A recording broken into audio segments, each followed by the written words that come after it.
if I had to give you a graph like with my hands, it'd be like this. So I'm joined by Yeon after taking down Cloud9. I don't know if that's a great thing or not anymore because maybe they're the best team or the worst team. Who knows? But yeah, Yeon, you played a very controlled game. Talk to me a little bit about that game. In the beginning, like you guys rotated top lane. You almost did like a lane swap. Udyr ended up, or not Udyr. What was Fudge playing again? Nar. Yeah, Nar ended up falling behind, even though he had counter pick. You guys got grubs, you got plates. Who made that call? And like, was that something you guys practiced for? Or did you just like notice that opportunity and do it? It's something that we talked about before the game as well. There are some angles when all stars line, like we both have push and they're like very down tempo. Like they have to catch a wave, then we can like swap them across the map because in reality that Aphelios Lulu wants to avoid Lucian Nami when they come back from base.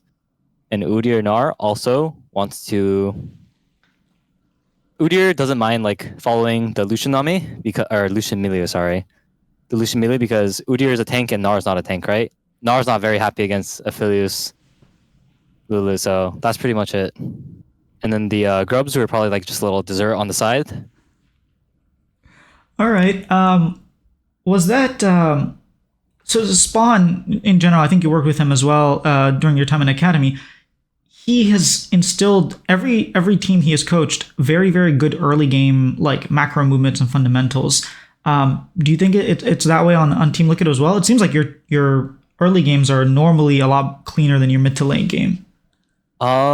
Personally, I think Spawn is very good at helping a team mesh and having like strong ideas. But I think he's been letting us do our own thing for a little bit and then helping us like finding our own way. And then like once we start losing our own way, he's gonna probably try to like help us like have our own like strong fundamentals.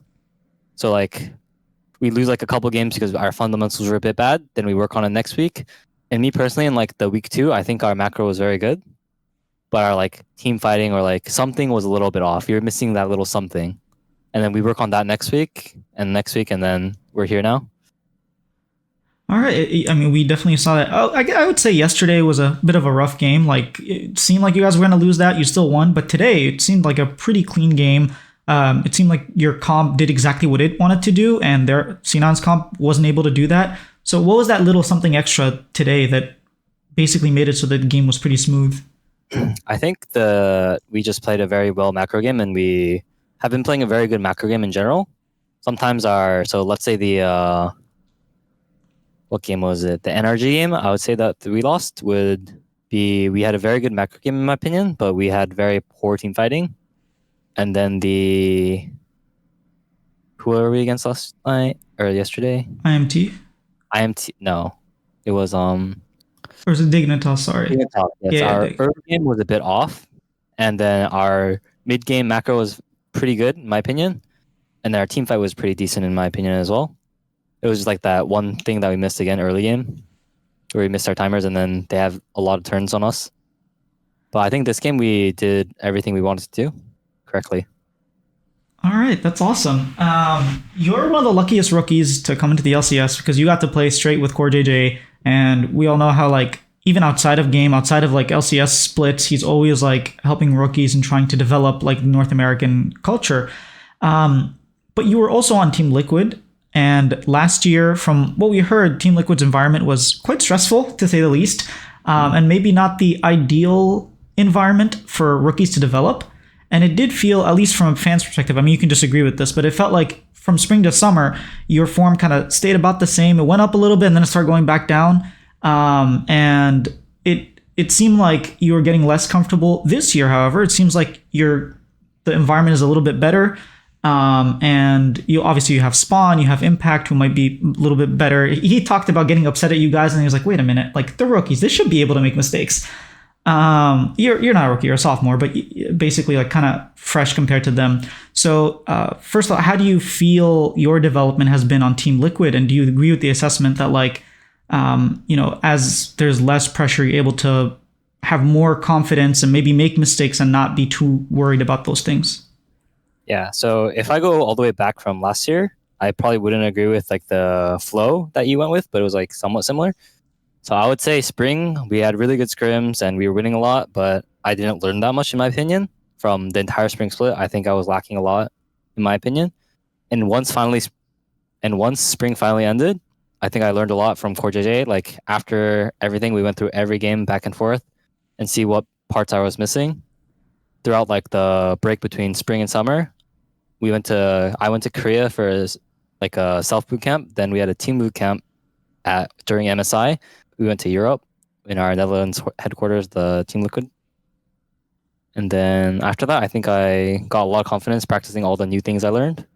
And I personally think I played pretty well from summer to from like, I think I was gradually getting way better during the summer split like this. And then with like all the Harry and like the APA swaps, I think I was losing a bit more confidence a little bit, but I think I still was playing performance wise well. And then towards like playoffs, maybe like it was like staggered a little bit in my opinion, but that's about it. And then down worlds is like this. So I would say, look, if I had to give you a graph like with my hands, it'd be like this. Why is that end down at Worlds? Is it because you're just playing against much better competition, so it seems like you were doing worse, or does it seem like you weren't able to really learn playing that competition? We were definitely playing as good players, and we were losing a little bit more confidence in each other and like the entire team comps, and we couldn't find our own ideas and how we wanted to play the game. Our weapons weren't working, and then like yeah, it was just not like the best time. It was like an emergency. Yeah, it reminds me of 2020 TSM.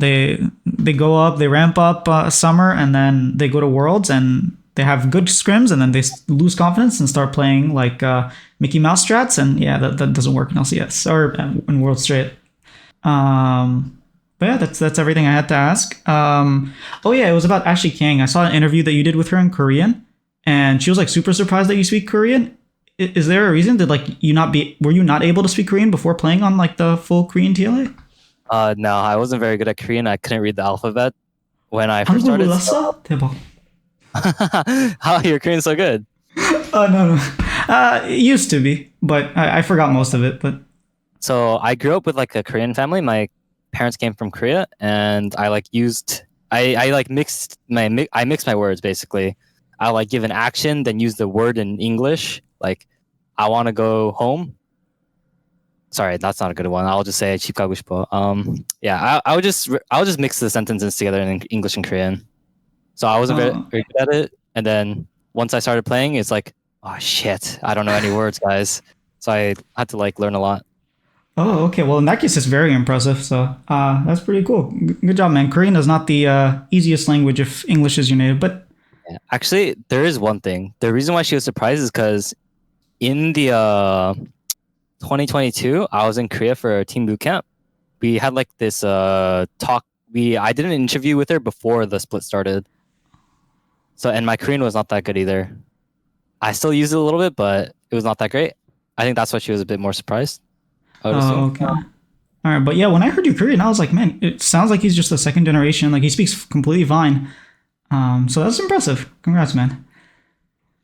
All right, well, thank you for the interview, and I can't say I hope to see you win more because I don't like TL too much winning, but good luck personally. Why are you such a Shopify fan? They're new. Well, I mean, Revan, Insanity aren't new, and TLO is like 10. He's been on Team Liquid for 10 years, so yeah.